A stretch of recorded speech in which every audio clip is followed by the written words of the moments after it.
Hi guys, welcome back to girls expert. இந்த வீடியோவில் நம்ம பார்த்திங்கன்னா ஒரு நியூ சீரியலோட ஹீரோயின் பற்றின அப்டேட் தான் ஷேர் பண்ண போகிறோம். இந்த நியூ சீரியல் என்ன சேனல் அப்படின்னு பார்க்கும்போது ஜீ தமிழ். ஜீ தமிழில் ஒரு டப்புடு நியூ சீரியல் வரப்போகுது அப்படின்னு சொல்லியிருந்தோம்.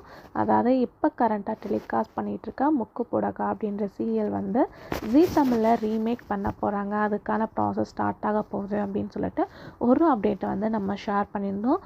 மெயின் லீட்ஸ் யார் யார் இருப்பாங்க அப்படின்ற கன்ஃபியூஷன் நிறையவே இருக்கும். பட் இப்போதைக்கு இவங்க ஹீரோயினாக ஆக்ட் பண்ண போகிறாங்க அப்படின்ற மாதிரி ஒரு லேட்டஸ்ட் அப்டேட் கிடச்சிருக்கு. யார் அப்படின்னு கேட்கும்போது கலர்ஸ் தமிழில் அம்மன், விஜய் டிவியில் கண்ணே கலைமானி சீரியலில் ஆக்ட் பண்ண பவித்ரா. இவங்க வந்து ஜீ தமிழில் இப்போ வரப்போகிற இந்த ரீமேக் சீரியலில் ஹீரோயினாக ஆக்ட் பண்ண போகிறாங்க அப்படின்னு சொல்லிட்டு இப்போதைக்கு ஒரு அப்டேட் கிடச்சிருக்கு. இது எந்த அளவுக்கு ட்ரூ அப்படின்னு சொல்லிட்டு தெரியல. வெயிட் பண்ணி பார்க்கலாம். அந்த கேரக்டருக்கு, அதாவது அந்த சீரியலில் இவங்க ஆக்ட் பண்ணால் நல்லா இருக்குமா அப்படின்றத மறக்காமல் வியூவர்ஸ் கமெண்ட்டில் ஷேர் பண்ணுங்கள். இதே மாதிரி இன்ட்ரெஸ்டிங்கான வீடியோக்கு சேனலை சப்ஸ்கிரைப் பண்ணிக்கோங்க. ஹாய்.